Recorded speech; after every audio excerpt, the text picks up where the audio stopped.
Alright guys, so we're going to go over the steps on how to be able to take apart your Andis T-liners and how to be able to adjust the blade. I'm going to teach you how to do it two different ways. I'm going to teach you how to do it, well, three different ways. I'm going to go ahead and teach you how to be able to do it with one of the actual zero gapper setters from Andis. I'm going to teach you how to be able to do it with a mirror, and the way that I personally like to do it is visually and by feel. What you're going to do is, the first thing we're going to do is we're going to go ahead and take these completely apart, just be able to kind of clean the inside, make sure that they're completely full of hair. Another one of the things before I even get started I want to go over is the fact that I did cut this because these actually have a plastic piece that goes all the way over here for multiple reasons. For one, it helps out from your clippers actually overheating. These tend to heat up quite a bit whenever you're using them. The second reason that I cut it is because this gap right here allows you to be able to go over the person's ear. So you can definitely just, like, let's say this is the person's ear, you can actually just go over and it doesn't get in the way as if you had the entire full piece that goes all the way to here. And the third reason I ended up cutting this is because it helps you get to the adjusting knob much faster than having to take this whole thing apart. Now we're going to go ahead and take this completely apart anyway, because we're going to go ahead and clean up everything inside, but technically you don't have to take it apart to be able to adjust it if it's already cut open. So I technically like to cut it right around this part right here. I technically just cut it straight all the way across. Now you could use a hacksaw for this, or you could use a Dremel. There's many different tools you can use. You can pick. Just make sure you use proper safety equipment. So we're gonna go ahead and take this apart so I can show you everything on the inside. Make sure to clean up everything so we can get that going. Now to be able to get this open, the first thing we'll do is use a medium-sized Phillips screwdriver. We're gonna go ahead and take these two screws out.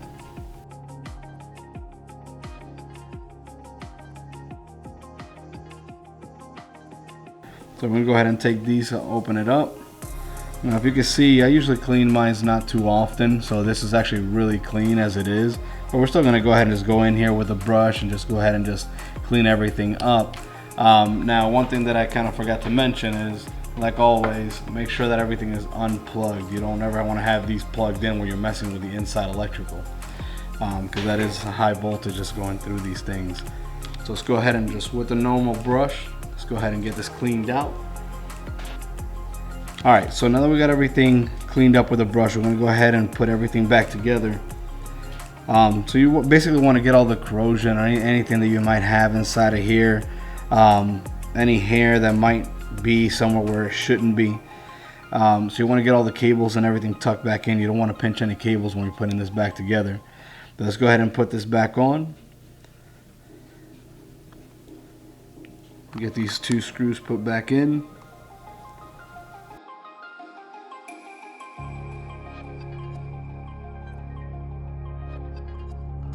Alright, not too tight, because this is plastic. You can always crack it if you tighten it up too much.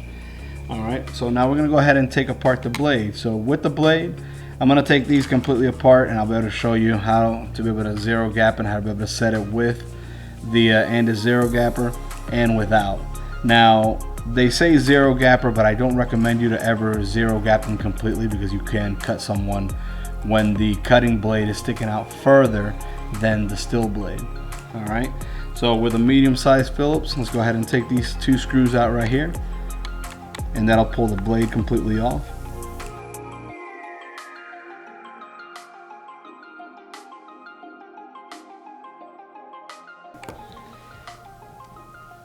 And then this right here is actually the tensioner. So I'll be able to teach you and show you exactly how to be able to get this tensioner working properly and how to be able to adjust it properly on the actual blade itself. This is the tensioner screw, so I'll explain to you exactly how that works on there as well. So for right now, we're going to work on just the blade. To be able to get this zero gap, the first thing that we're going to go ahead and do is, let's go ahead and clean this up, because it's pretty filthy right now. I'm going to go ahead and clean this up, and I'll be right back. Alright, so now that we have everything completely clean, what we're going to go ahead and do is, on the actual still blade, Remember, the small one is the cutting blade. So this one right here is the cutting blade. This is the still blade. On the back of the still blade, you're gonna have the actual guide. So with the guide, you have these two little screws right here.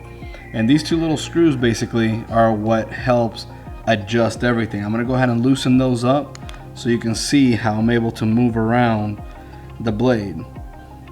Now you don't have to take these all the way out, just enough to be able to move it around.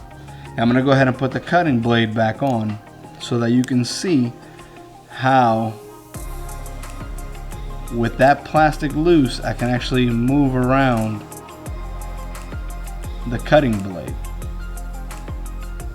So you can always see, you can pretty much see exactly how you can actually cut someone if this blade is further out than the still blade. You can see right there how that sticks out further. That would definitely cut someone as it's doing that. Alright, so what we're going to go ahead and do is the first method I'm going to go ahead and teach you is going to be with the Andis Zero Gapper. Alright, so the way that this actually works is you want to go ahead and just unlock it by sliding this slide over, and then you pull this plastic piece back. With these two holes that you have right here, you're going to go ahead and put those inside of those two right there. So it's going to fall in like that, and you want to pull back until the blades fall where they need to be. There you go. Alright, so the next thing that we're going to go ahead and do is we're going to go ahead and put the actual cutting blade on top. Now you're going to have the blade is going to be moving since the screws are pretty loose. But what you want to do is you want to go ahead and slide this piece forward to where it grabs the cutting blade. So if you can see right here, the cutting blade is right here. This is the one that moves. You want to line this up. And then this right here, you want to go ahead and slide this up to where it grabs the cutting blade and pushes that forward. With this pushed in, it's going to go ahead and press the cutting blade into the actual guide, and you'll be able to see exactly where it's able to zero gap that for you. So with this pressed in, what we're going to go ahead and do is go ahead and press the lever in. It'll lock it into place. So right at this point, this no longer opens, so it actually holds it in place for you. Now we can go ahead and tighten up those two screws.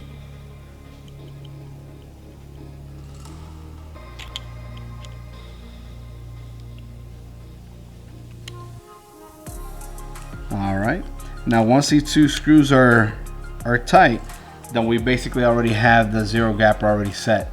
So we're going to go ahead and press this back out, unlock it, slide this, and then our blades, once we pull them out, you have them pretty well set. Alright, so as you can see right there, you can actually see the blades are very, very close. Now the best way to be able to test this is to go ahead and just run your fingers against the actual cutting blade.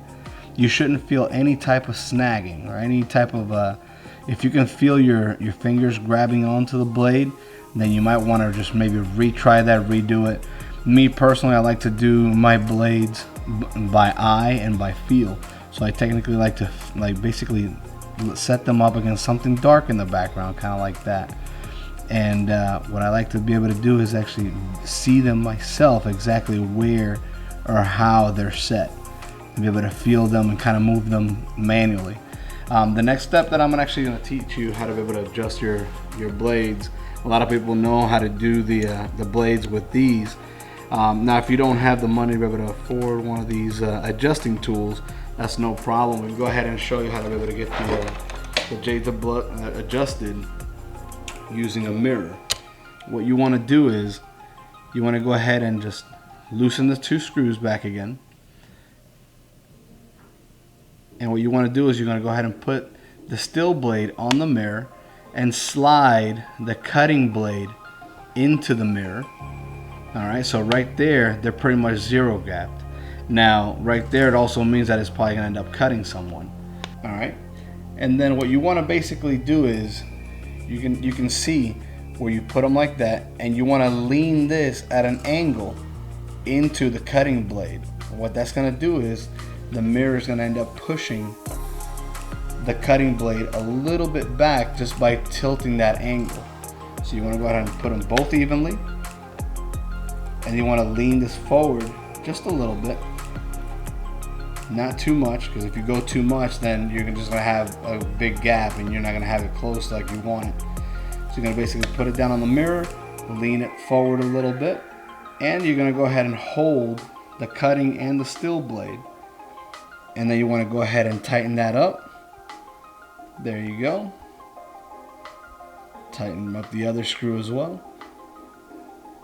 Alright, so right there you can actually go ahead and see, by just simply using a mirror, we're able to get the same exact results. So you can actually see right there where the cutting blade and the steel blade are very, very close, but it's not going to be snagging. So you want to go ahead and test that out again. Now, the other thing that I like to do once I put everything back together is I tend to like to just test it out on soft skin. So like the inside of the forearm, you want to go ahead and maybe try these clippers out on like the inside of your forearm. Make sure that it's not snagging or cutting before you actually put it on a client's head. Alright, so I'm going to go ahead and get ready to put this all back together, and then I'll be able to teach you how to be able to set that adjuster. Alright, so to be able to get these installed back up again, it's pretty simple. This little hole right here, the adjuster, which is this little white bead right here, goes right inside of that. And we're going to go ahead and just get these screws put back on.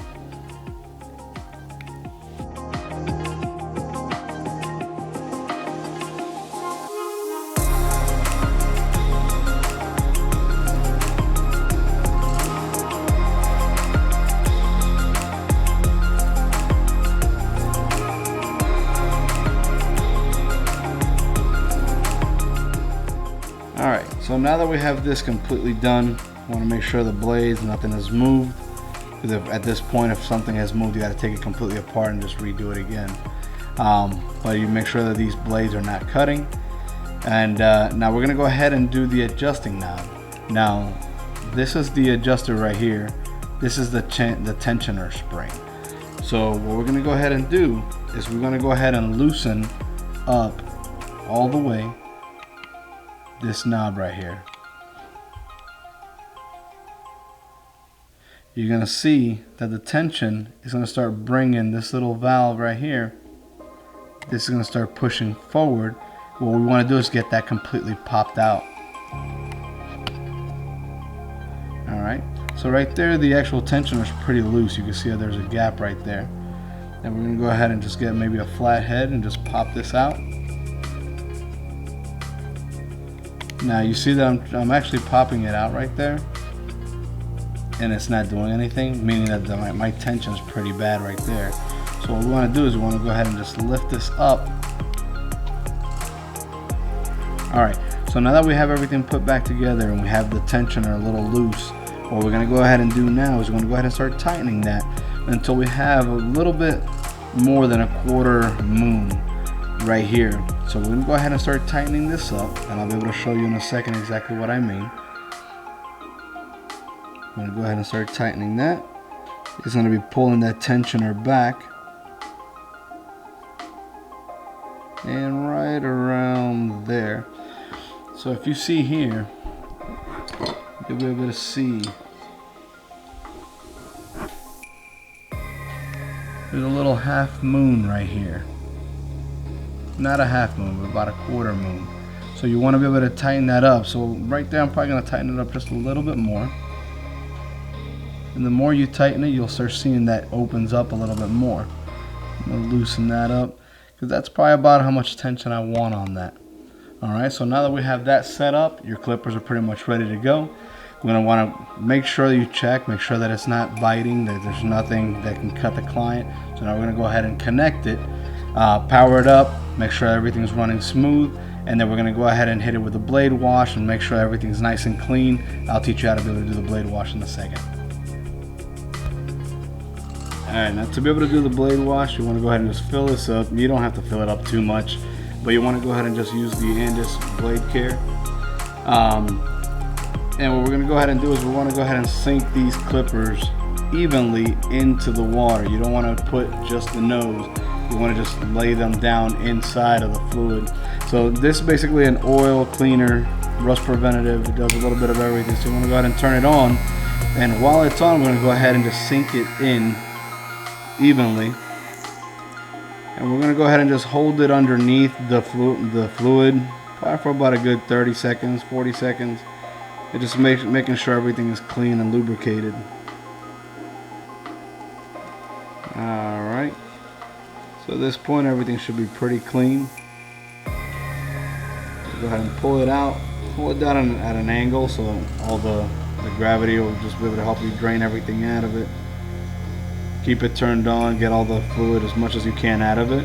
And then while that's going, I'm going to go ahead and use the clipper oil next. So we're going to go ahead and turn this off. Get the excess taken off with a clean towel. Alright, and then we're going to go ahead and oil up the blades. Now to be able to oil the blades is pretty simple. All you need is just a couple of drops. I like to put a drop right in the middle on each corner, and then I just put it right inside of here and let it just slide all the way through on both sides. So go ahead and turn this on. Go ahead and just put a drop right in the middle. Left, right, lean it, and then right inside. Put 2 drops on each side.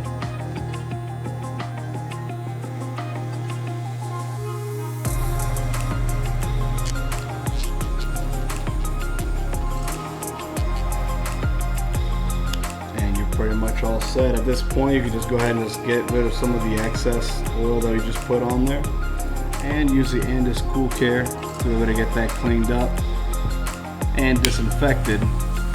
Spray the top, spray the bottom, make sure everything's nice and clean. Turn it off. Once again, clean it with a clean rag, and your Andis are basically ready to go for your next client. Blades are set. Before you put this on anybody, make sure you feel them again, since we just adjusted the blades. Make sure the cutting blade isn't sticking out further than the steel blade, because that will cut someone. Alright, so till next time, take care.